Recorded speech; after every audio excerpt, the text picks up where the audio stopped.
Hello and welcome to the Move Me Brightly podcast. My name's Tom. I'm here with my co-host Blaine. Hi, Blaine. Hello. Together we have over 32 years of combined experience in the creative industry, and it hasn't been easy. We've had to put in long hours, climb the ranks, and do the jobs nobody wanted to do, all in hopes of one day living our dreams of living creative lives with creative careers. But you know what we discovered? Living the creative life you always wanted isn't all it's cracked up. Every day is full of inspiration, creative problem solving, and that can lead to burnout. This podcast explores the way in which top people in the creative industry move forward in a career they love while finding new ways to infuse creativity into their lives and work and keep that creative passion alive. Join us weekly as we have those conversations and walk away with nuggets we could all use to stave off burnout and continue to produce better and better work. And also just come hang out with us, because it's going to be fun.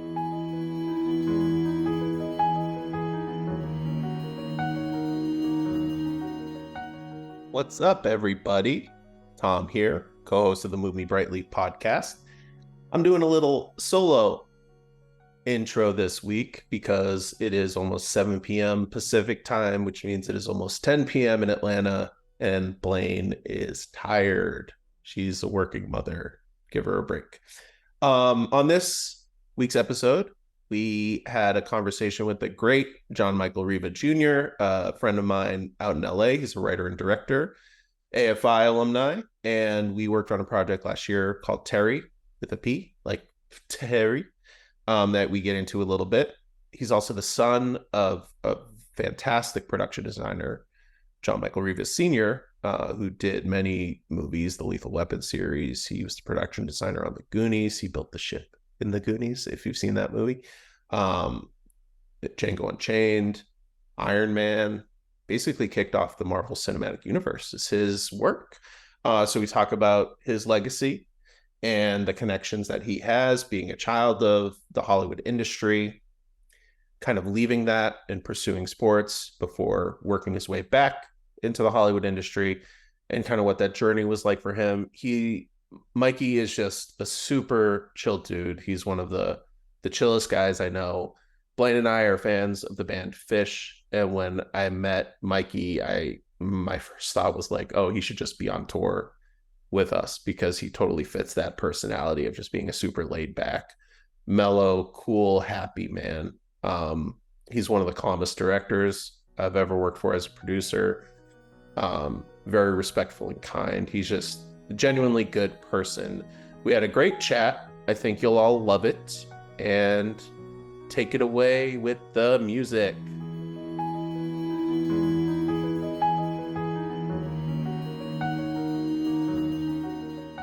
All right, welcome back to the Move Me Brightly podcast after a week hiatus. Give everybody time to catch up on old episodes, the 7 that we've done.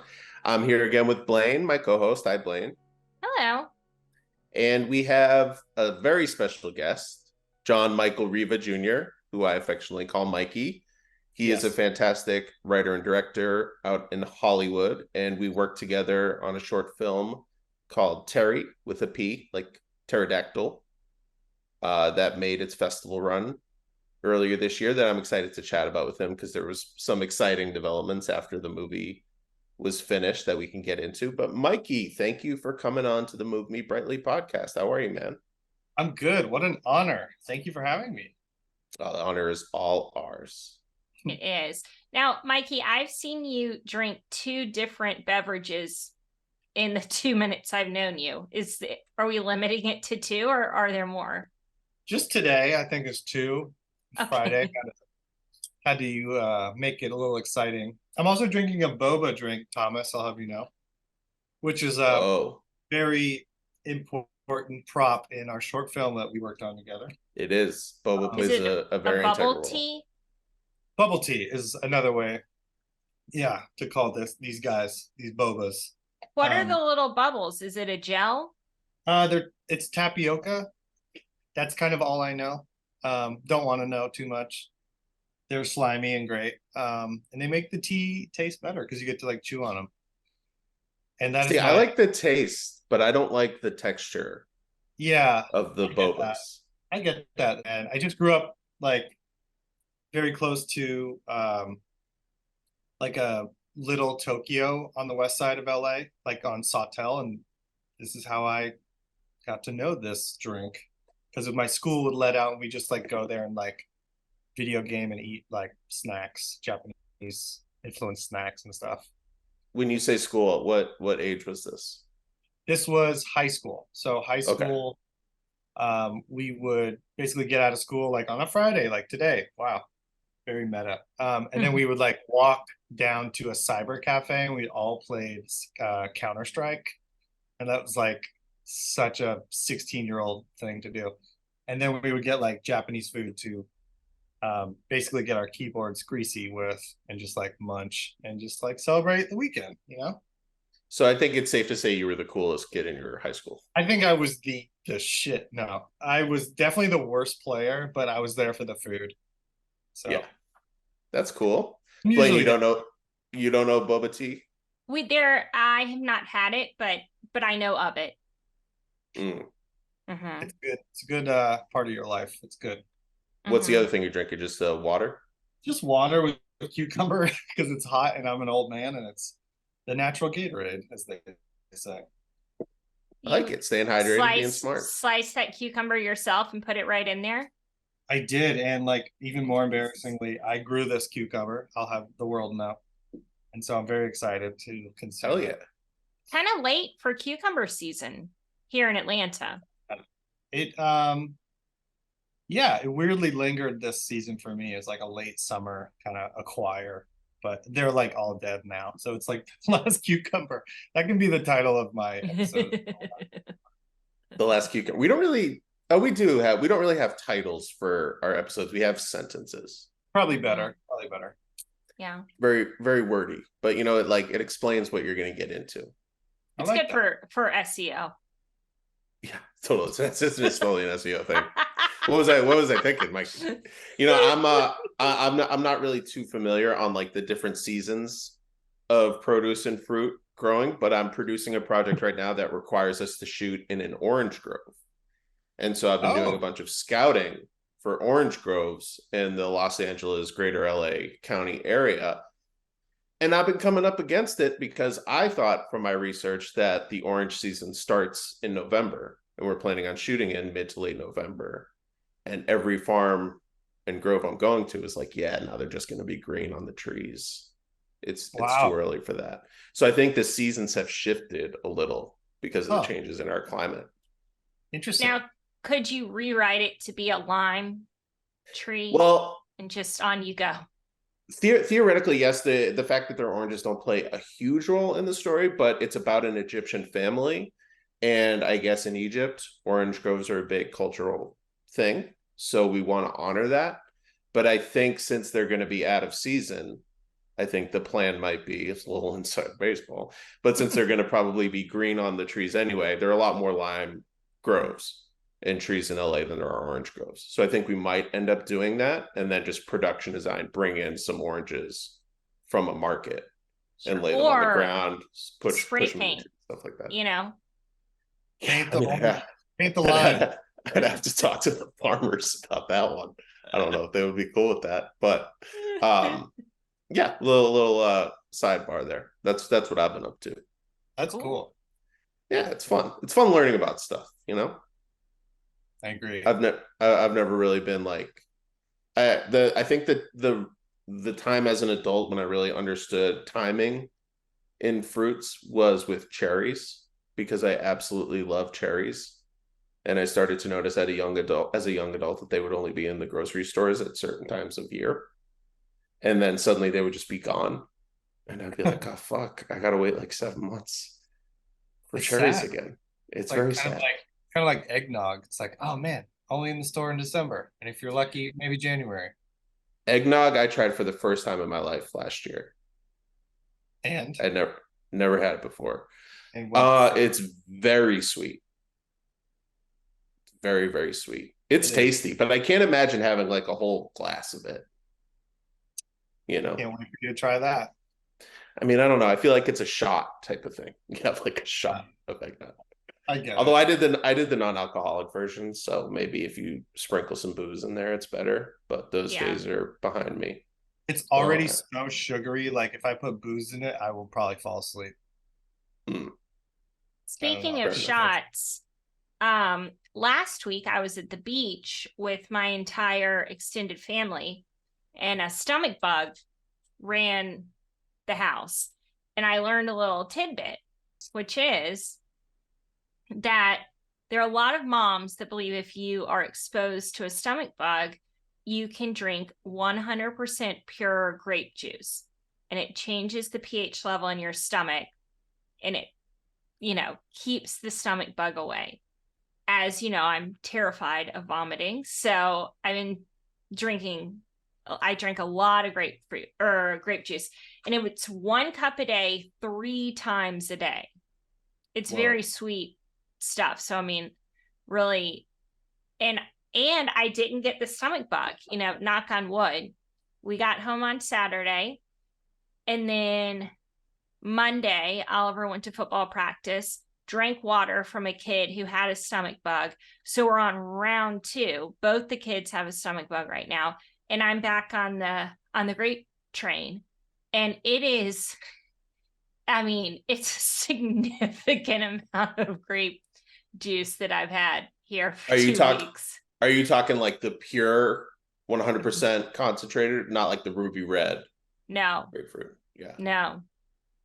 It's interesting to completely whip it around from you talking about being a mom and having a child.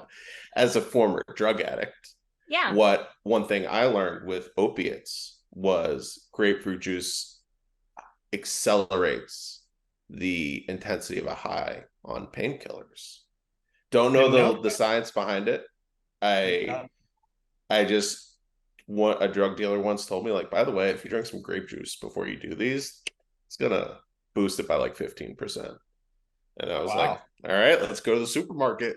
And I Googled it, and like, apparently it's a thing. Yeah.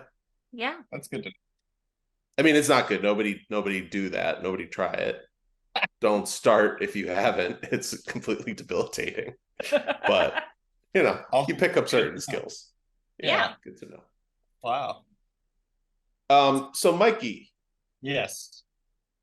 Let's talk about your journey in the world of filmmaking, because we've known each other for a couple of years now.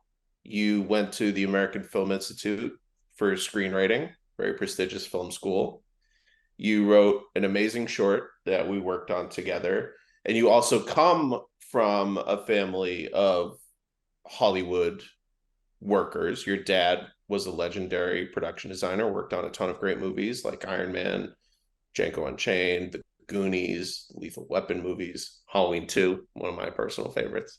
So what was that journey like for you? You kind of grew up in this industry. You're one of the rare people I know in LA that's actually from here. So you've always kind of been surrounded by that, not just as one of the millions of people like me who grow up on the other side of the country, just find a love for movies as a kid and decide like, oh, that's what I want to do for the rest of my life. Like you had a more insider perspective on that, and you decided to follow that through as an adult. So where did that passion and love for movies kind of start? How did it develop into what you thought would become a career for you? And were there any like bumps or doubts along the way, maybe being somebody who was a child of a successful Hollywood worker? Great question. First off, I will say this. I think the beginning of like that dream started just like watching my dad do his thing, right? And like being a little child, watching like adults like play, I think is like my earliest memory of like watching him do his thing and understanding like they're just big kids too. Like I would go to his sets and like it was full of like that construction smell, and it was dark and cool in Burbank, like in this huge soundstage. I didn't know what the heck was going on as a child. I just knew I was going to see my dad's work before school, right? Whatever he was working on, like one day it was an igloo, the next day it was like a temple, and just like, wow, that's what work is for him. And then he would drop me off at school, and like school was like equally magical. And I was like, oh, you can be a child forever, kind of, if you want. So I think that all was like back in the back seat of my head forever. Um, I, developed this idea that I wanted to play baseball in high school, and then I went to college to play baseball, and then I basically removed myself from all like art stuff that I was near in like Los Angeles. Like I went to a very like artsy school, and of course I was like yearning for a traditional school. Like I wanted the Letterman jacket. I wanted like I don't know, just like a traditional education where it was not art oriented. And then as soon as I was removed from it and went to play baseball in Virginia, I was like, whoa, I missed that. And so that propelled me for my own like want, not to just be like dad. It was just like my own desire to enter that field of art. And I always knew it was like film. Like I always knew there was something there that made me desire it. Cause as a kid, I'd make like movies on iMovie with my GI Joes and basically make something terrible, but having the ability to like scratch that creative itch with an iMac was cool. Like you could do that. And then taking some time away from that to try and be a professional baseball player, I was like, whoa, my priorities are like, they need some like readjusting and realigning. And so for a while, I wanted to be a cinematographer. I didn't want to just do what my dad did, like production design is very cool, very fun. I just didn't think it was a space that I wanted to be in. I think I wanted to be more in the like, I think the appropriate way to say it is like have hands in more control of like the story. And so that influenced me wanting to study writing at AFI instead of going in for directing or production design or whatever. I think I understood that like story was kind of this unknown thing that really controls our industry, right? It's like the start. And I'd always been like been into creative writing. I just didn't understand how to formulate it in a movie sense. And then from there, like, I think directing is all great when you're doing it constantly and like you're learning based on mistakes and mistakes. And luckily, AFI is basically a film school where you just do it. Like you're not really in class so much. You're like actively making films and actively failing, actively falling down, and actively picking yourself up and like understanding how you move in this weird like world. So that very much is like a long-winded, perhaps not all the way accurate answer to your question. It's just like that's how I kind of threw myself into the department I landed, which turned out to be writing and directing. I hope that answered that. Yeah, definitely. And I think the thing that I really like that you said is that you kind of had to remove yourself from the world to find your way back in, which Yeah. I think is hugely important. I had a similar trajectory before I went to film school and really committed to working in this industry, where I had kind of like a mild freak out when I was graduating high school, where I was going to go to NYU for filmmaking. And then I kind of in the 11th hour thought, like, what if this doesn't work out? Sure. And why am I putting all my eggs in this basket? I should really pursue other things, and took a few years off where I kind of was focused on other stuff and wasn't really watching as many movies anymore either. And then 3.5 years later, the light bulb kind of went off. And I was like, what am I doing? Like, I'm not going to be happy unless I pursue this thing. And then it kind of all clicked for me. But there was that period where I had to kind of remove myself to understand like what I missed about it and what I really loved about it, instead of just taking this thing you liked as a child for granted and just assuming that's going to be your love forever. It's almost like in a weird way, it's almost like sleeping around before you get married, you know? Like Yeah, Sure. sure. like like saving yourself for marriage. I think if you want to do that, that's great. But I think there would, for me anyway, I feel like there would always be that doubt of like, do I know what I'm missing? Like, what else is out in the world? Sure. And You know? also like trying different departments in film, I think, which reminds me of your version of like sleeping around, like where you're going to end up kind of situation. I think it's so crucial. I think everyone should like flip and do that, is like work one show or work one project, music video, whatever. It could be one day, but just one thing in every department. And so when you become director or like producer or whatever, and you go to that department and you ask them for a favor or ask to change something, you will have boots on the ground experience on what you're asking.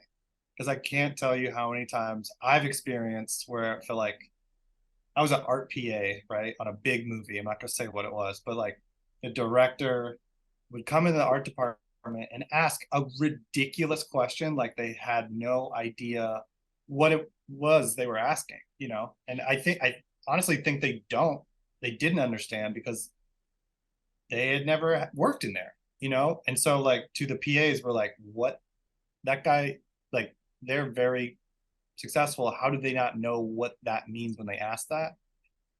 Like, I don't know if it was a situational thing, but I just think it's so great if you're like someone coming up just to like get your feet wet and everything. Yeah. Not just so like when you become a big time whatever you understand, but I think to empathize with what you're asking for, or just understanding workload and how like the fabric of making a movie really requires everyone to be respectful, is so important, and it's not really prioritized in my opinion. I'm sure you know that more, you know, as a producer, like you guys really have to like make sure that the boat is sailing in an appropriate speed in the right direction, and you got to like be peacemaker all at the same time, which means if people aren't respectful, like you kind of have to like help out, and that's more work on you. So it's like it's such an equilibrium that you need to have in order to have like a nice experience, right? I don't Yeah. know, that's an experience. Yeah, I completely agree with you. I think, I ended up going to New York Film Academy for a year, and it sounds similar to what AFI was for you, where they just kind of throw gear in your hands and say, go out and start shooting shit. So you would be on every other person's short film. Like I would direct a project for a cycle, and then on the same cycle, I would do the sound for another student's film, and I would be the key grip for another student's film. And so you Right. learn all those different roles, at least on a small scale. And I think the biggest asset of that, to go off what you're talking about being the PA for that larger project, I don't even think it's necessarily you need to know the language of a specific department, but you have to understand the time of what a department needs. So when you go in and ask for something, you have to know, at least on some ballpark level, what you're asking and the time commitment of that ask. Because I think that's the biggest thing I run into with creatives on set, is they'll say, they'll have a problem with the art department or with the lighting setup. And they'll say like, we need to do this instead. And they say, okay. And they give them a range, and like, well, we only have 15 minutes to do that. They're like, well, that's not a 15-minute ask, bro. Like that's just not possible. And you should know that much at least. And then it's always fun when they get upset with the truth of the answer. Right. And to repeat what you just said, like you should know what you're asking. Yeah. I think one of the biggest assets to anybody who's looking to get into filmmaking, who's listening to this podcast, to go off of what Mikey just said, if you're ever working on a job and someone asks you, how long will this take? Be honest. Do not overshoot to sound more competent than you are, because the opposite will happen. If something's going to take 45 minutes and you say it'll be done in 20, you're just setting yourself up for failure, because they're not going to really know if in your head you think it's 45 minutes to do a job and you work your ass off to get it done in 25 or 30. They're not going to know like, holy shit, this guy did this 45-minute job in 30 minutes. They're going to say, he told me 20 and now it's almost 30 minutes. What the fuck? Like, this guy sucks, Right. So I think that's like a huge thing, is like, know your worth and know your time specifically on film sets.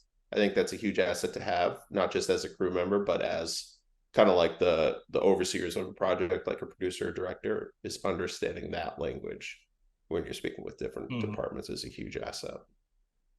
I agree. Let's talk about Pterry, if we can.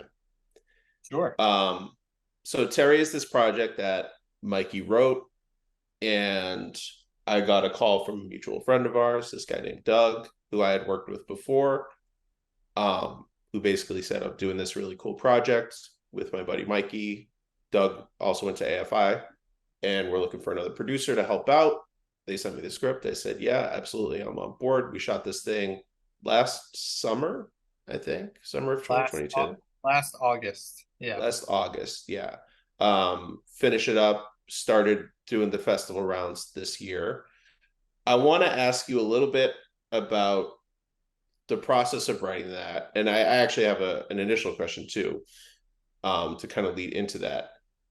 But generally speaking, what was the process of creating that story? What made you decide, having finished AFI, that was going to be either your first or one of your first big postgraduate projects that you were going to devote a lot of time and resources into? Why that story in particular, and what did you learn being outside the school system, making a movie where you don't really have this ceiling of either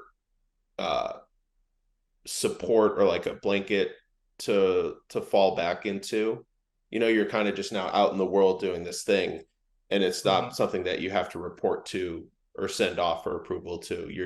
You're making it to make it, and whatever happens is totally in your hands. What was the experience doing Pterry versus the projects you did at AFI?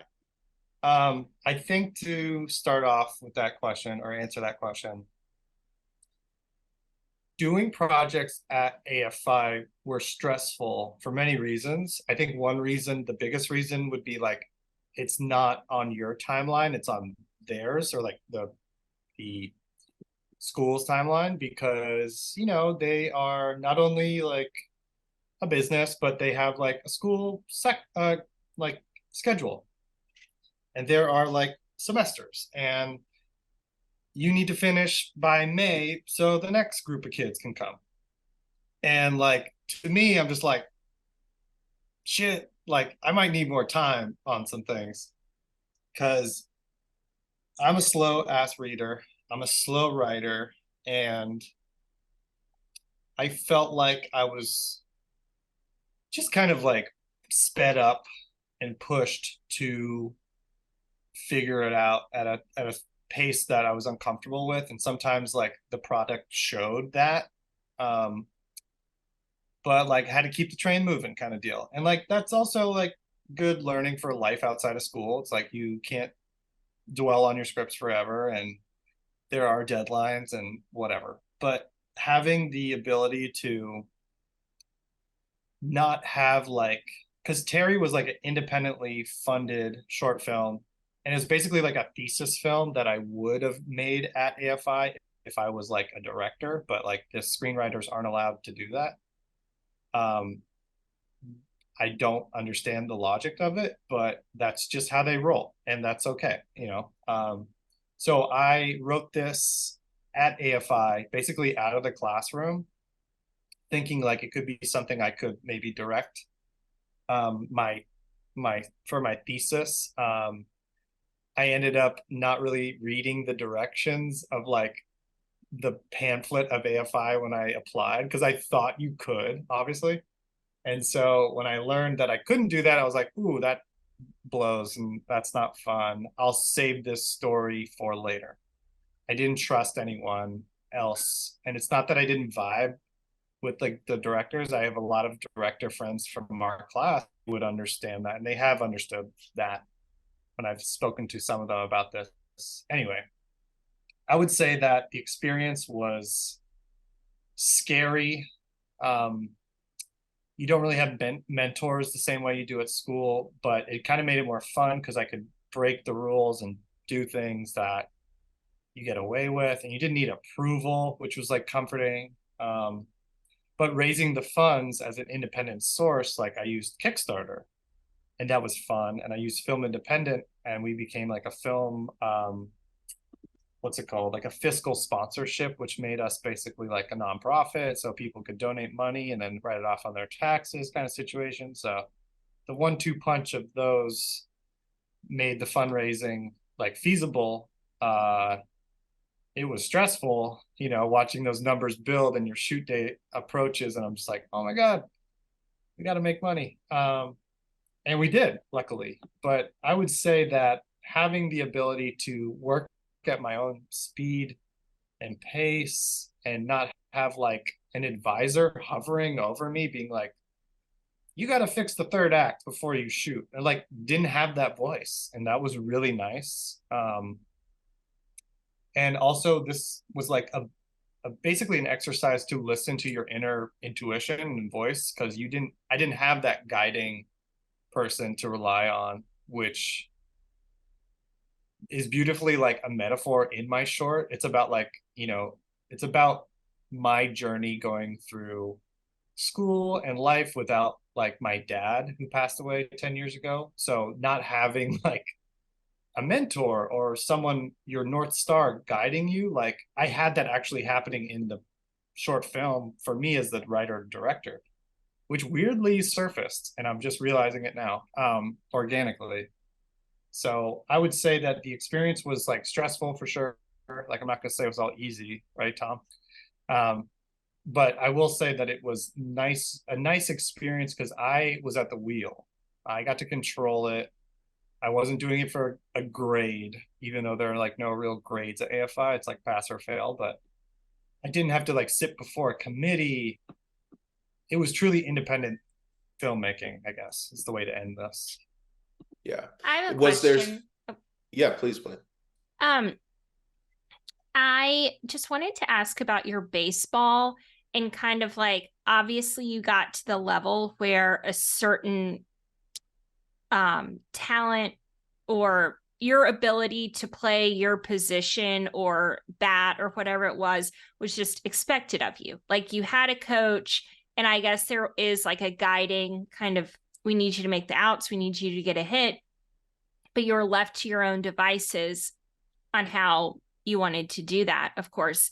And I wondered if like being so controlled by baseball and in such a creative structure has added to your success post baseball, of knowing kind of like how to complete a task and how to do things on a schedule in a super creative sort of way. Yeah, that's a great question. I think baseball is beautifully humbling. I think that's the biggest takeaway. Like you fail so much, embarrassingly, you fail. And then like it's such a mental game too. Like you cannot get in your head, and it's so easy to. So like on days where like I'm shooting or directing and I'm like, okay, this scene isn't working. Like sometimes I have like this inner dialogue where like, you don't have time to like get in your head. Just go, keep going. It's like always the next at bat. You have to like wipe the slate clean and just not have it affect you, because it's so easy to get into a slump. And it's hard to get out of one. And so just realizing like the confidence it takes to not have the time to think about it, I think I've always carried with me. I was the captain of my college baseball team my senior year, and that like even though it was just like a silly title, it taught me a lot about how everyone kind of watches you, especially like the freshmen who don't know what the hell's going on. Like those are like the PAs, right? And so if I'm the director, and like there's this rule when you're the director, you're not supposed to like do anything. You're not supposed to move a light or like touch anything, and just kind of like be the director. I understand that, but like sometimes I think it's great when you're hands-on too, and it kind of breaks like the whole mold of like what's what. And so relating that to baseball, like it was stereotypical to have the seniors not do anything because they're the highest caliber people on there, and like the freshmen are supposed to like do all the field work and like pick up the balls. But what I thought was cool when I was like a grunt or like a freshman, like I watched some of the seniors like do those tasks, and I wanted to gain their respect and then do what they were doing. So like that was a way, that was something that taught me through baseball, that you can educate your crew and build like camaraderie instead of just shouting orders like pick that up, you piece of shit. You know, it was like more like, oh, they're doing that, they're not above me, you know, I want to impress them, I like them. And it's not just for like the impressment, but I think it's like such a crucial thing, as you were talking about, like the expectation of baseball, like the expectation of leadership. I think you can like surprise people and be like, oh, they're picking up trash on the way to crafty. Yeah. You know, I saw a director do that and I was like, whoa, okay, actual human being right there. You know, like that's something I think our industry needs more of, and less like directors' chairs yelling into the horn, you know? Yeah, that's just my 2 cents on it. My son plays baseball, and he's really good. He's 9. And Cool. he's a catcher. Oh, that's what I And was. oh, Yeah. it's great. And he's really good at that, but he's gone through some hitting slumps. And when he was going through them before, like no matter what the team did, he would be like embarrassed, right? Or really he'd let himself down, or it's big emotional weight. And last week he caught and he played great, but I don't think he got a hit the whole game. And after the game, I was like, well, like, how do you feel about the game? And he said, well, it wasn't my best game, but the team played really well. I was like, oh, nice. like growth. Yes. And you will have those days where like you will not contribute to all aspects of the game you would like. Like you would want to hit 4 home runs and then throw everybody out. But like if you're moving the ship to collectively, I don't know if directing and catching are so similar. I would like to think so, because the catcher is kind of like the quarterback. Totally. But yeah, you do have to show up, and you don't have to succeed. Like you don't have to like hit every home run, but you have to put in your best like effort for it and not let it get to you. Yeah. And I think that's like when I show up on set, I never have a bad day ever. I don't have time for it. And like that might come off like cocky or whatever, but like it's more about just being able to pivot, right, Thomas? Like there are problems that will show up all the time. And then you're just like, okay, like I just struck out, like let's attack the at bat differently next time, or like let's learn from that. It's just a failure if you don't learn from the mistakes. Now I sound like a life coach, but just like it's so crucial in baseball to like appreciate all the crap. And I think on set it's so similar. Like on this last shoot I did 2 weekends ago, like our insurance I think was like not working, so we couldn't pick up this piece of equipment. And then last minute, like we got it fixed and it was okay. It was like just we figured it out. And I think having confidence that problems will arise, like you will strike out, but then like you'll get one hit that'll win the game later. Yeah. And then you go to bed happy. It's like it's all about mentality, to me, I guess. Yeah, he's at a level right now where he has a free throw down to second. And that's a tough throw for a 9-year-old. And he takes it like every single time.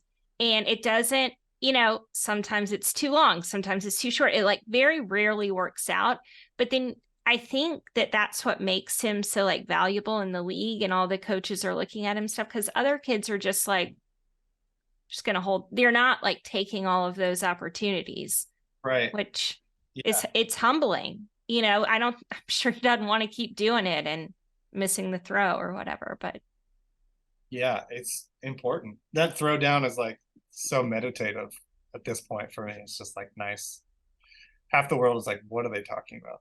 I love this. I also just not to get too literal after Mikey's philosophical explanation, but I think being a catcher, there's a lot more leeway to be a below average hitter. Not that Oliver is, but I think you can get away with slumps when you're a catcher much better than you can when you're a first baseman.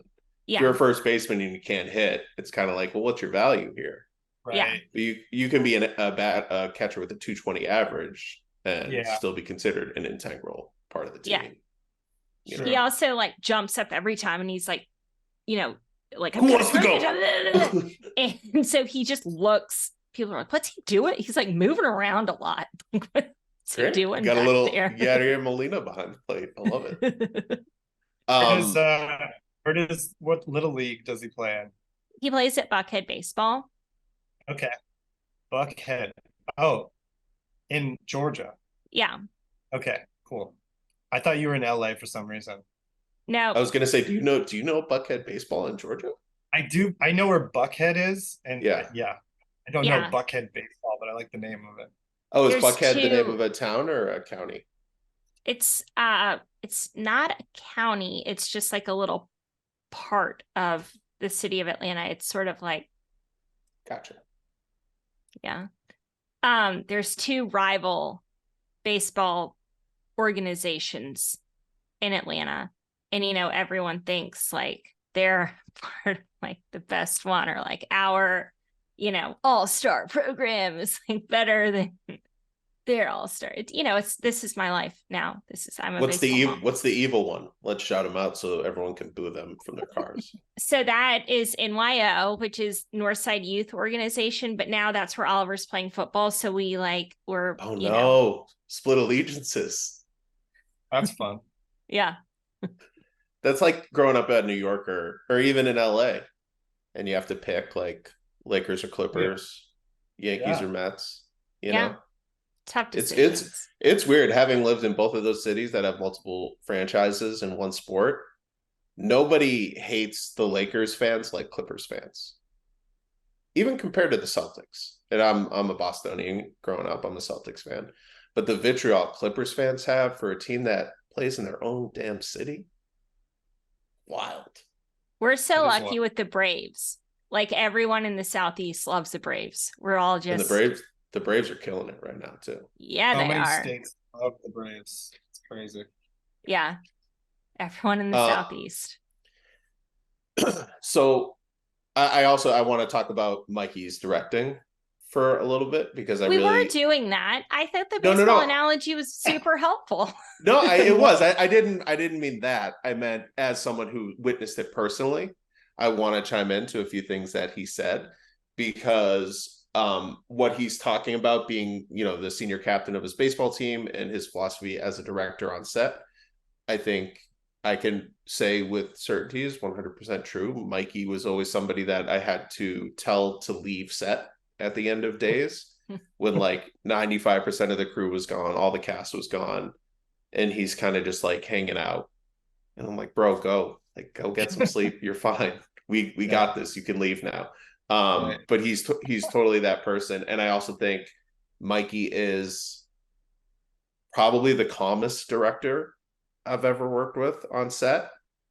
And he has this thing that he does that I've never seen a director do. And I think we talked about this once, Mikey, and you said you picked it up from somebody that maybe was on a project your dad was working on. But when he's about to roll camera, being on set is such a frenetic, chaotic thing, right? Like they're long days, but they're action-packed days. And you're always up against the clock. You're always trying to make your days, especially on a short film or a lower budget project where you're trying to cram in more pages per day than you would on a big studio thing where you have a lot of time to play and work stuff out on set. You really have to be hyper specific with your planning on a project of this scale in particular. So I'm so used to directors kind of just like doing this with the actors. And I think actors sometimes get an unfair shake a little bit on sets like this, because you're spending hours setting up camera, setting up lighting, applying makeup, doing their hair. You're giving every department all the time they need to work, and then the actor shows up on set and you're basically like, we got to do this in 2 takes and then we're moving on. And so an actor spends all this time waiting, and then it's finally their department's moment to work, and they're like, let's go now. We have to rush suddenly because the camera's wrong, right? And you see that a lot with directors on schedules like this, where they're really trying to like force through an actor, not really giving them the room to work. And Mikey would have this thing before every single take that they would roll sound and camera. So the camera's already rolling, and normally a director would go right into action, and Mikey would just go like, okay, everyone take a deep breath, hold it, whenever you're ready, and just let them go. And there would just be this like moment of calm before every take. And I felt like I loved watching that, because I felt like it just set a vibe for the shoot of like, we're here to have fun. We can all relax. We're not curing cancer. But I feel like it also gave all of the actors that extra beat to really consider what they were about to do and not feel that pressure of, I got to nail it on this take, or between this take and the next take, I'm not going to have room to improvise or play or whatever. Like, I feel like he really gave them the permission to do what they were brought on set to do, which is perform. So I just wanted to shout that out. That was something unique I've seen as a producer that I've never seen before, and I love it. Thank you. That's so kind, especially coming from you.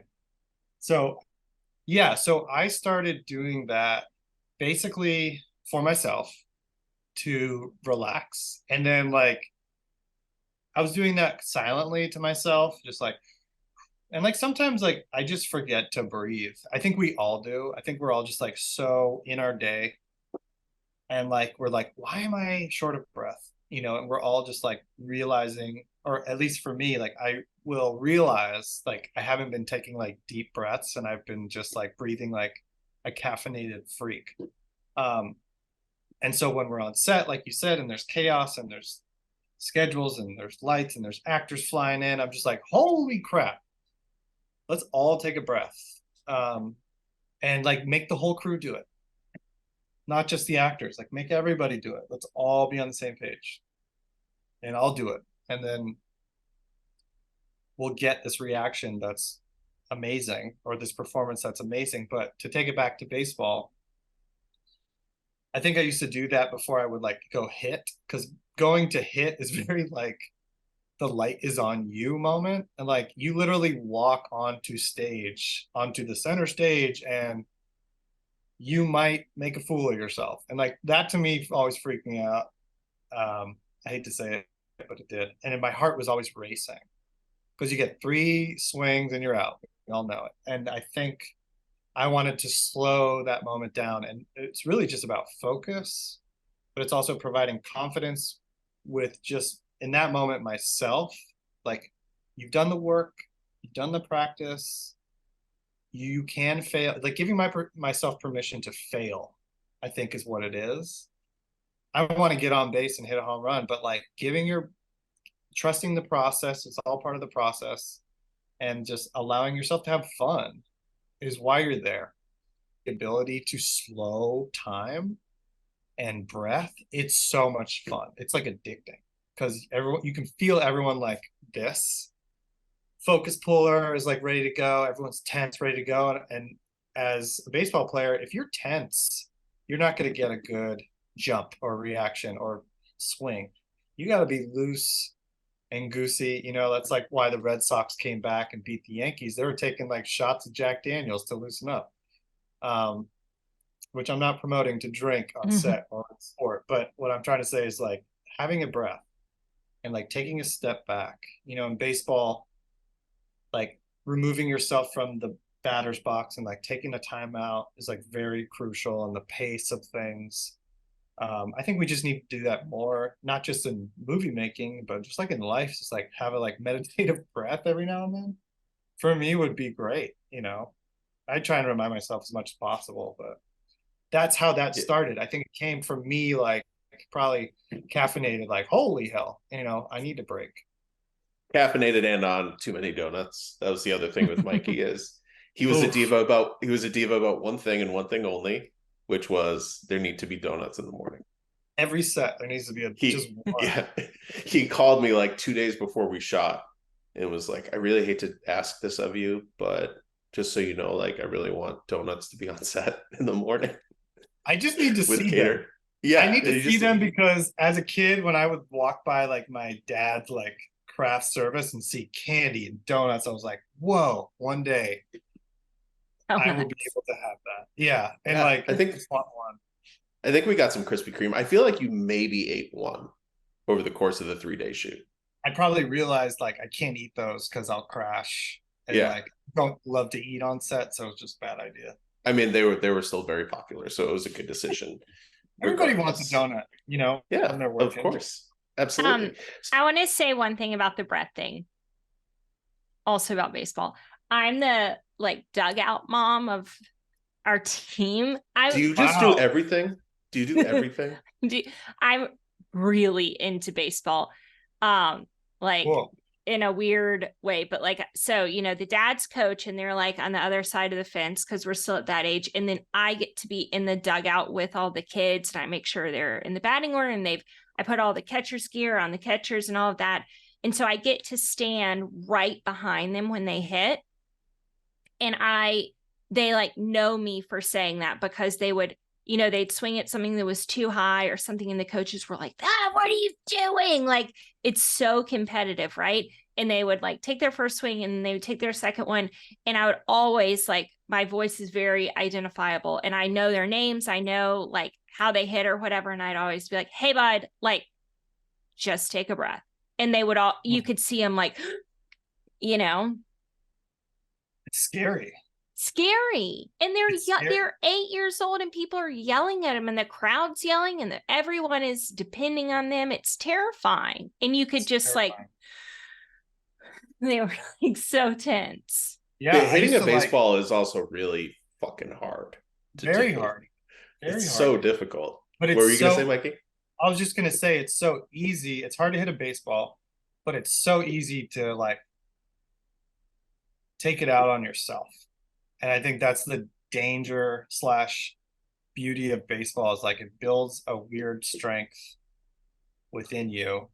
And then like, you know, you can listen to that voice and then it can enter, like when you're writing, that voice can show up. And as I'm writing, sometimes I can hear that voice being like, you're going to strike out, you know, but you don't listen to the voice. And that's like another mentality thing that takes time to fight off. Because like when you're in a slump, you will do anything to get out of the slump. Like there are crazy slump stories. I'm not going to tell you about them, but like there are things where like you wear your underwear like inside out, or like you wear like a pink shirt. Like someone told me about like wearing a pink shirt under your uniform, and I don't know, something. There's it's just like the grape juice. It's the grape juice. Yeah, totally. And it's just mainly to get you distracted. And once you realize like it doesn't matter what shirt you're wearing or like your underwear is inside out, it's just like if you find a way to distract yourself and not think about it too much, that's when like the flower can really bloom like naturally and it'll work. So that's why there's so many superstitions in this sport. It's like, oh, you know, if I don't think about something too much, it just flows. And that's like what I find with writing.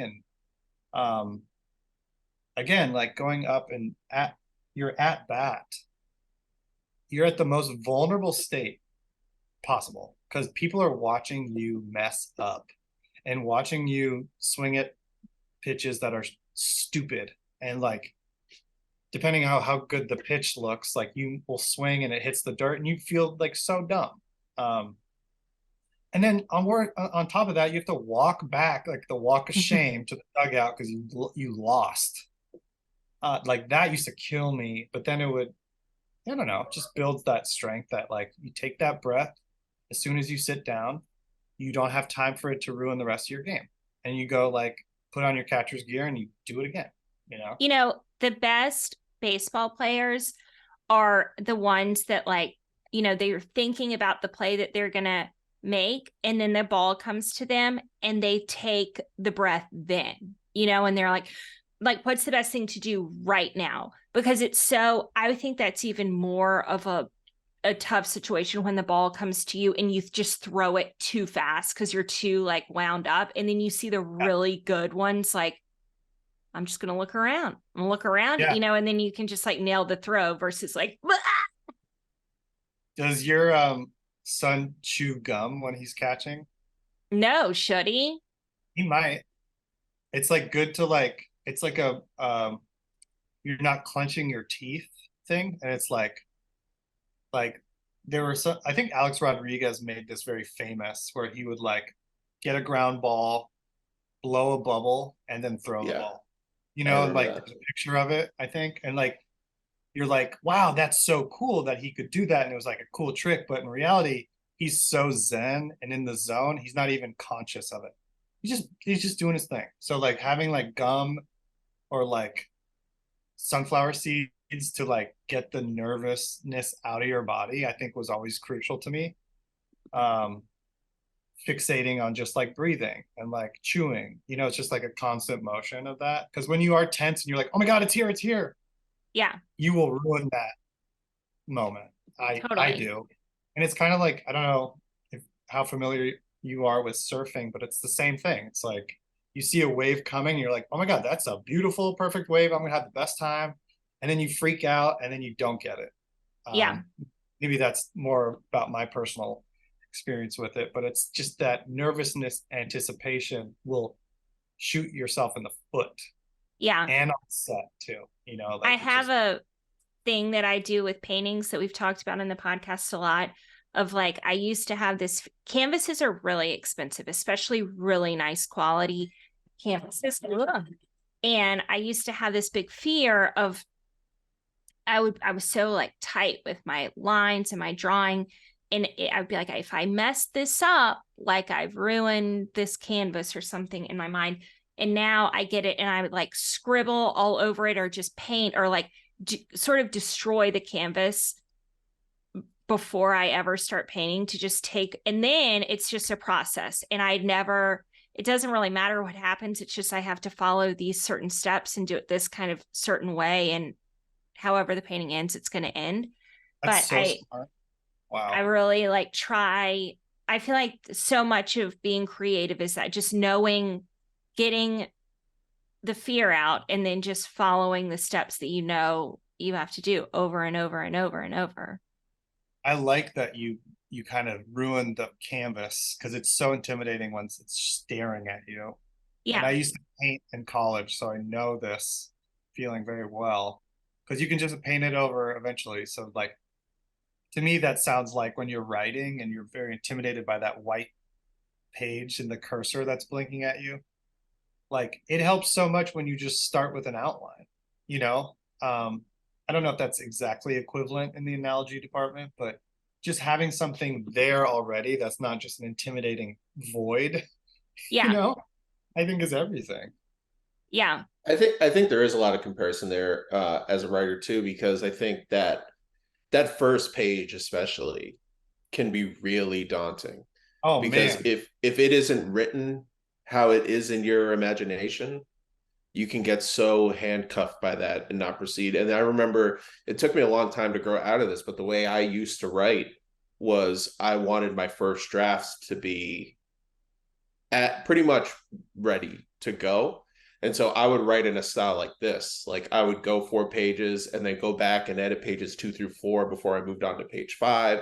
And I would just keep having this like stutter stop effect of writing, and it would really slow me down. And it took me a long time to be like, look, you have an idea, just throw it out just vomit it out.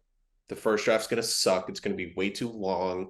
There are going to be characters that serve no role in this whatsoever that you're eventually going to cut, but just do it all now.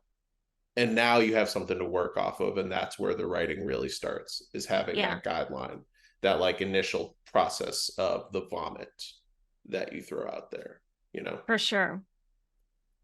We either lost Mikey or he fell asleep. I don't know which one it is. Oh, there he is. He's back. There I am.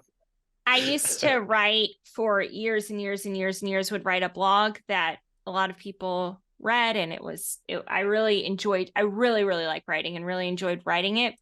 And whenever there was something big that I wanted to talk about, I would always like sit down and start writing it and write like 6 paragraphs and then get to the last one, the summary, and then be like, that's actually all I wanted to say. And just go back and take the first 5 out and be like, and that's like, there we go. Oh, interesting. Yeah. That's interesting.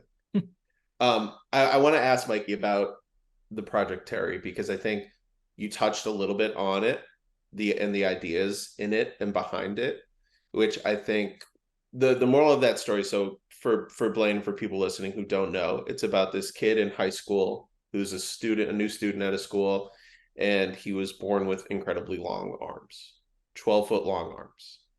And he goes to class, he gets bullied by the bully, he befriends this girl who's, you know, very quiet and reserved and kind of has her own troubled past. The main character, Pterry, is also grieving the loss of his father, so he's now living at home with just his mom. And the story, to me, Mikey, please interrupt me if you think I'm talking out of my ass or misinterpreting it, but I think the story is embracing the things about you as a person that other people may see as flaws, and embracing that individuality you have and using it to your advantage to create the real you, the person that you want to be, your authentic self, really going with that, taking all of your flaws or what other people may deem as flaws and turning it into your greatest strengths and assets, and well presenting said. yourself in a way that makes you really you, right? I think that's kind of the point behind the story. And I think for you also, there's obviously a lot of personal stuff in there. As someone who lost their dad at a young age, the main character is also grieving that in the movie. I know you've talked to me about this before. We can cut this if you don't want me to share it, but I know you grew up as a younger kid in special ed because of dyslexia, right? So you had these learning hurdles to overcome, and I know that played a big role in the long arms thing with the character of Pterry, right? You want me to jump in? Yes, please.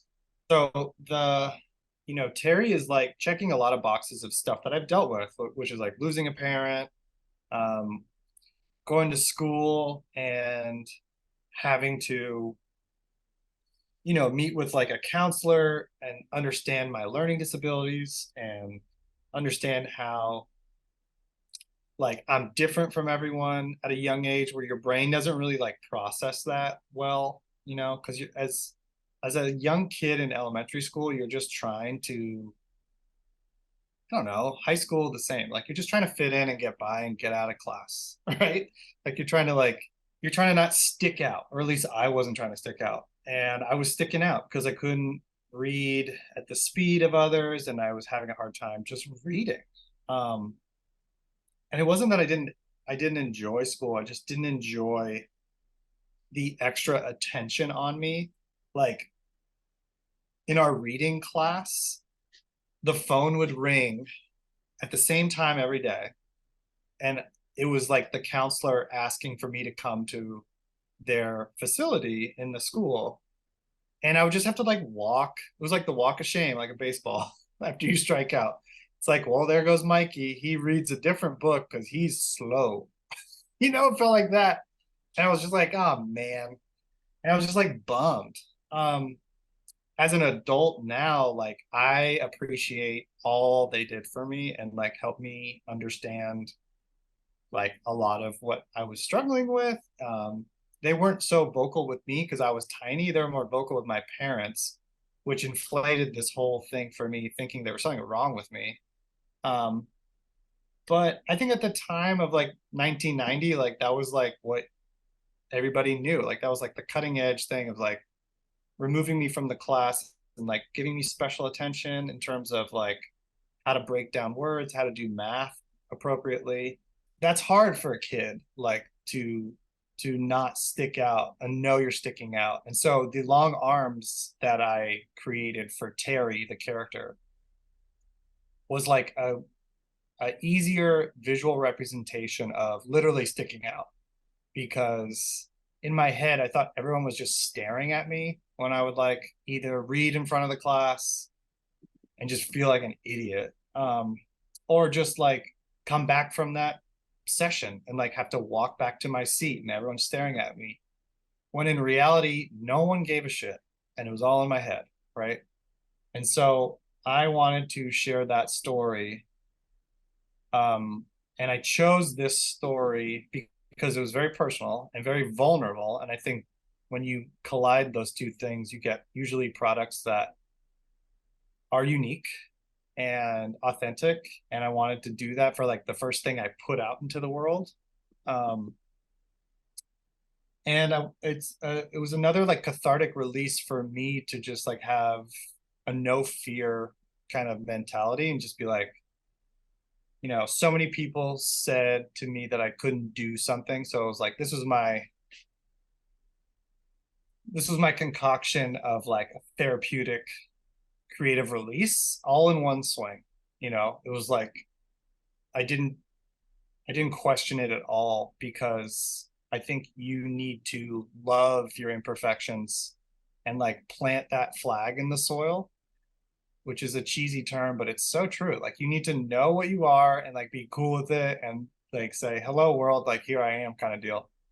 And use your imperfections because they could be your superpower. And so that was the arms that lead like Pterry to like fly, spoiler alert, but he uses his long arms in a way he never thought he could. So like to me, like I never thought I'd be a writer or like someone that would have to read material, like a lot of material. Like no way, no flipping way. I thought reading was the devil.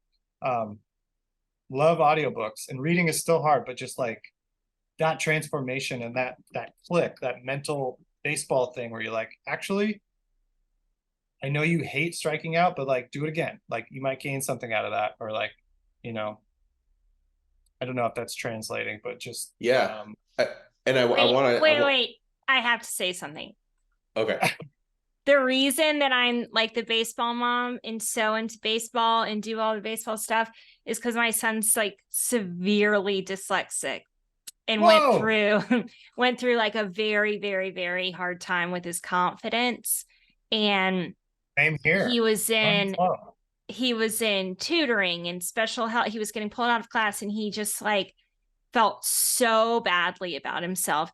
And then he like started to get kind of good at baseball, and it was such an easy way to cheer him on. Not that we weren't cheering him on and all the other things, but it was like he was naturally good at it, and we could cheer very like loudly for him, you know, and be there and really support him.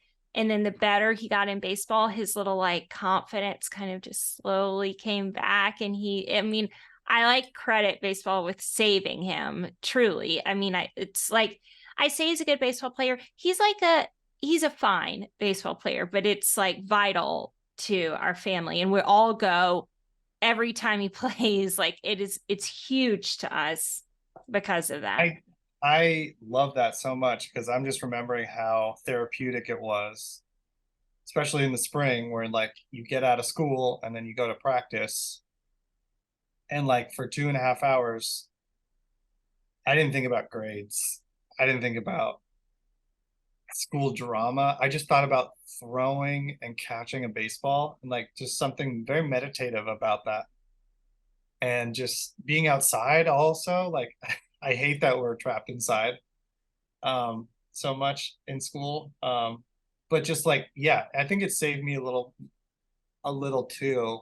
I'm more realizing that like it was a confidence builder, because I was, you know, I was good at it, and I didn't feel that anywhere else, straight up. Like I didn't feel good about much else. And so baseball like really taught me like, oh, well, at least you're good here, you know. And then that like melted into everything else. Totally. And so I empathize, and I think that's wonderful. And I would say that if they keep playing it, like you don't have to be a professional to like gather that, but like it's such a confidence build, and it's a humbling confidence build. It's not like a cocky confidence build. Baseball, you will fail. And everyone that's in the Hall of Fame knows that because they have like a failing record, but you still get into the Hall of Fame if you fail like 7 out of 10 times, which is insane, Yeah. right? But that just made my day. That's so cool. Yeah. I totally get it. I totally get it. He's writing this little thing right now on the computer. It's a personal narrative. He's writing the story, and he's not good at typing. He's like very, very, very slow at typing. And I think that's why he has a stomach bug. He's very anxious that it's taking him so much longer to write the thing. So he didn't go to school yesterday because he was just like, my stomach hurts, my stomach hurts. But then he also had this thing about the typing. And then it's like time for his football game last night. And he just came down like fully ready. He's like, I'm ready. Like, he's That's felt awesome. fine. Yeah, you just need to like release all that anxious like stress through sports, honestly. Got to go hit some people. Yeah. You got to hit the balls, you got to hit people. I like cannot empathize anymore because I just know that that frustration where you can't express yourself. You feel like you're different and you know you're different and you just don't have the words for it yet because you're just like young, and you don't know how to cathartically release it. But sports, I'll tell you what, sports really help. I think what's so fascinating about Pterry too, like, and what you're saying with the character having these long arms and using it in a way that I never understood before to really like fulfill his potential as a person. Like, I think it's not uncommon for a writer to write a story like that about a personal experience, and visualize it in a creative way. But what's fascinating to me about this project and you is that you are literally doing the thing your character does in the act of making the thing itself. Like, by you writing it, you are overcoming this in the way that the character overcomes what they view to be their sticking out characteristic, right? Or like their flaw. And the like, it's not just you having experienced something like that, but the act of making it is you experiencing that thing. Right. And I think that's I think that's such a cool aspect of this project. And I also want to say, I think that trusting of your instinct and your creative vision and taking that leap without having that AFI voice in the back of your head or that structure to give you the feedback to really like go all in on your vision, I think paid off in a marvelous way because the movie is doing really well in festivals and it went viral in Japan. Yeah. It became a sensation in the country of Japan, which is insane. Yeah, I know. I wasn't expecting that, but that's beautiful and thank you. It's true. Like, became an organic like telling of its own story by me doing what I had to do to make it. Yeah. And yes, we got very lucky with the festival run. We got the audience award at Berkshire International Festival back east for best short, which was like our first big award. And then like we got a streaming deal with Samsana, which is like a streaming platform in Japan that I did not know existed. And we're streaming worldwide, but it's like with Japanese subtitles.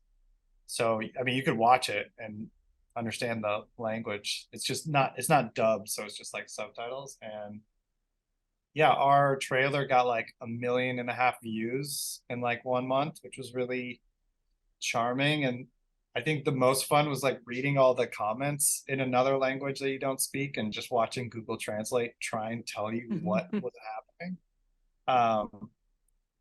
Yeah, it's just cool to see people respond specifically in like a region of the world I like love so much and have been inspired by so many things, like anywhere from like Pokemon to like Studio Ghibli stuff to, oh my God, just like anything, even Power Rangers wackiness. But yeah, it was a true pleasure to do that. It was great to have good people around me like Thomas to do that. And I think like it was unconscious, to just echo what you were saying, Thomas. It was like, just, I didn't really realize like I was doing the thing to do it. as Pterry's like arc in the movie does. And that's probably why it was so exhausting, to be honest. It was like very emotionally draining. And I look forward to projects where I'm like not that much the spotlight of it, you know? I think it's good for the writing process, and that's probably why I did it, because I was like kind of in the role of Pterry, writing it, directing it. I was like, it's a me story, right? It's my understanding of all those things, but yeah, it was exhausting, but so worth it. So worth it. I remember I was your therapist. That's You were and still are. But I think it's also true. Like they're just for creative people, sometimes there are just some projects that you have to get out of your system before you can move on to other stuff. And I get the vibe that Pterry was that thing for you. You know? Yeah, I agree. And like I think you can understand why I had to do that, and I couldn't give it to someone. And it wasn't even like the fact that like I just don't understand or didn't want someone else's creative style. It was just like it's too much me to not take a swing at it. And if I didn't take a swing at it, I would just regret it. Yeah. My dog is barking. I hope you can't hear that. She wants to be included. But yeah, it was just like, how could I not just if I could not live with myself if I just didn't swing at that pitch. And luckily I made some contact, you know, and it helped. You hit a grand slam, buddy. Thank you. So I think we've held you longer than I think any of us expected. So I want to wrap this up, but I would be remiss if I didn't ask you what is essentially the thesis statement of this entire podcast, which we haven't really gotten into much here. But the idea, I think, especially maybe for you, it applies post Pterry, because this was such an emotional and draining, I mean, year-long process just from filming to now. I know it's been even longer since you wrote the thing and had it in your mind. But do you experience, as someone who kind of transitioned from growing up in the Hollywood industry to focusing on baseball and kind of leaving it to coming back, and now as an adult, working as a writer and director, working different gigs as a director, what kind of burnout, if any, do you experience in this industry? Do you have moments where, you know, you're breaking down a project and the last thing you want to do is go home and watch a movie? Or do you have any doubts still at this point of like, is this really what my life is going to be, grinding it out in this industry? What is that like for you? And I think because you're in a unique position to have a very successful parent, just out of curiosity, did you ever notice your dad going through spells like that, where he was just wiped out from working as a production designer on these giant projects? And if so, if you did notice that, did you see any ways in which he tried to counteract that burnout? So this is a really good one to end on because it's such a powerful one. Okay, so this question is so important because I watched my dad go through it.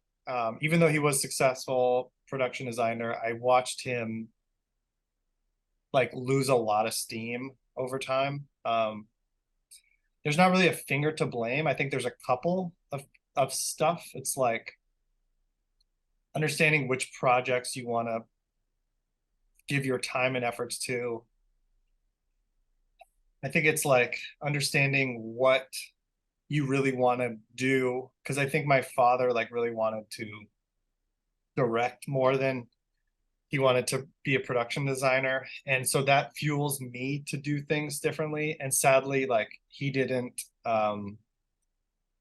live long enough to like finally scratch that itch and do the things that he really wanted to do. And I think a lot of that had to do with providing for his family, and like, you know, he had work as a production designer, taking a risk to write and direct your feature film, I think was just like hard at his age and do that. He was a writer also, very successful. He did like a TV movie that won an Emmy, I think. And like I think he directed some TV shows. He directed like Amazing Stories and Tales from the Crypt, which is like so wild to watch from the He 80s. did a Tales from the Crypt episode? He did. I have to look it up. The episode, but my mom is in it, and my mom was an actor, and that's how they met. Just crazy.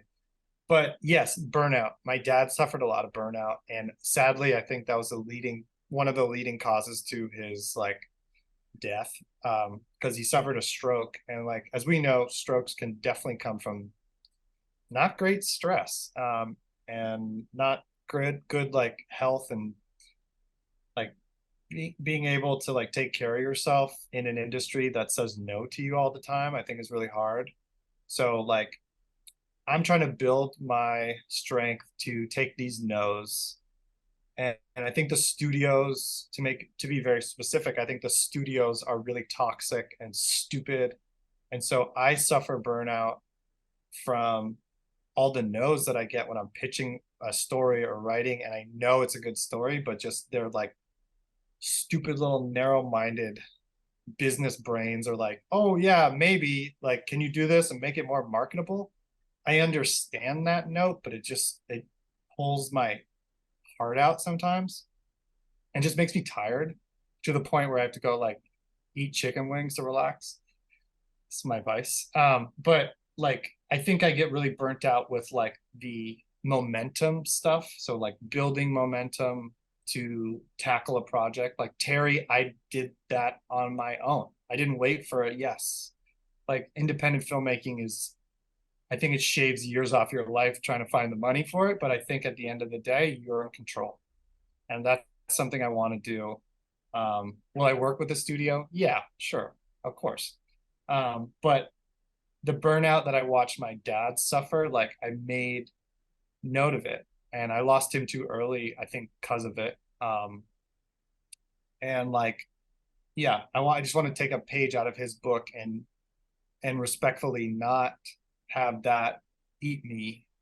I think if I can harness anything from that, it was like, okay, what did you remember he was suffering from? What did you remember like that was not good? And there's like a weird positivity thing there, which is like, you lost a championship game, but like, how did you lose it?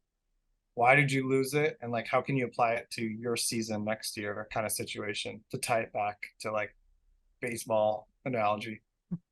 But burnout is crucial because I think it's always something you got to navigate, and you always have to like have self-care over everything, because like at the end of the day you need your breath, you need to like slow down. So like, that's what I tell myself.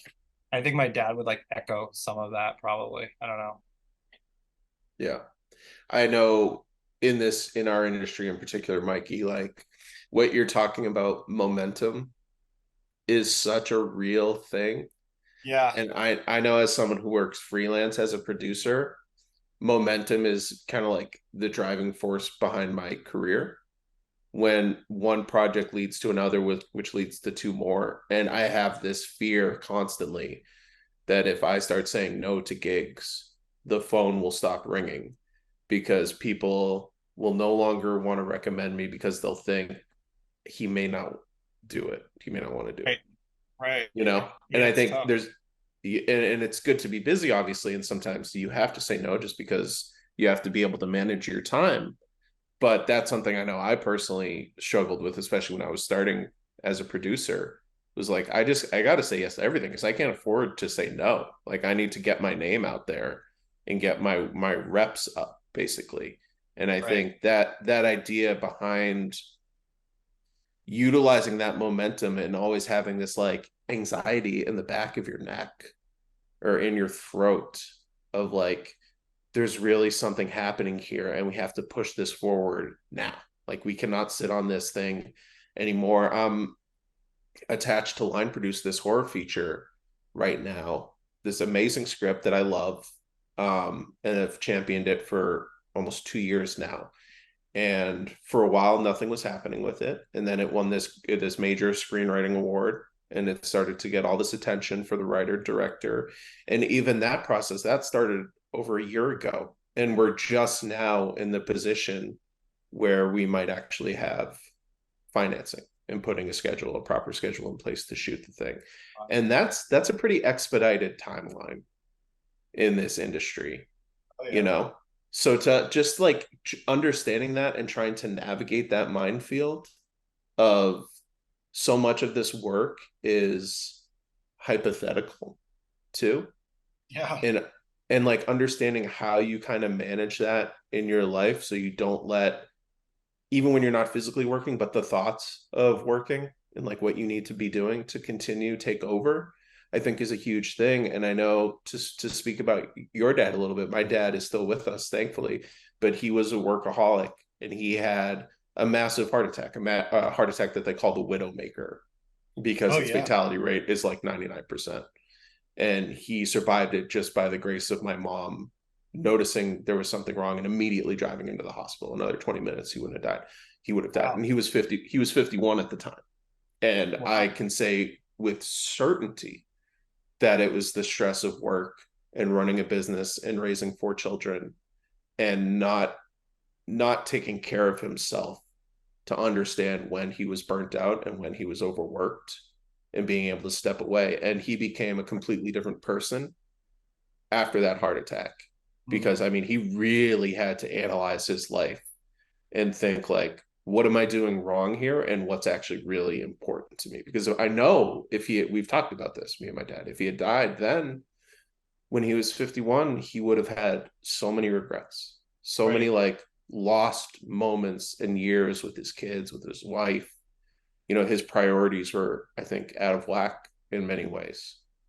And sometimes it takes a big moment like that to really analyze it. So I think it's beautiful that you're able to use your dad's unfortunate early passing to really guide the way you want to live your life now, you know? Thank you. Yeah, I think so too. Yeah, that was a beautiful way to close this conversation out. Sorry, we ended on a heavy note, but I think, you know, that's what Blaine and I like want to talk about here with people. You know, I love that. There's no need for apology. I think that's great. I'm very honored to be here. Yeah. And I think also just demystifying the artistic process a little bit. Like, it's super fun. We're all just big kids, but there's some challenges that go with it, you know? Always. So Mikey, we're going to throw the link, if that's cool with you, to the streamer so people can watch Pterry. Yeah, of course. Do they need a VPN or anything like that to watch it in America, or no? I don't believe so. No. Okay. Cool. Yeah. Awesome. Well, we will throw all of Mikey's shit at the bottom of this page. And I just want to say again, man, thank you for making the time. It was lovely chatting with you. Yeah, nice chatting with you. Nice to meet you, Blaine. Nice to meet you. Enjoy the rest of the baseball. Thank you. Go Braves. Are you a Dodgers fan, Mikey? I'm not going to say go Braves on here, but I do Braves. I am a Dodgers fan, and we will probably be playing the Braves soon, hopefully. We'll see. I don't know. Philly is Philly's good. That's going to be a fun matchup, but they're hot right now. It's always the hot. Baseball is so unfair to me because they play such a long fucking regular season. Yeah. And then the divisional series is a best of 5. Like, it's not even a best of 7. It's a best of 5. It goes 5, then 7, I think. Yeah, it's nuts. It's so wild. It's true. Well, I could appreciate. Thank you. I gotta. Yeah, I know we kept you longer than I. Sorry about that, buddy. Thank you so much again, man. Thank you.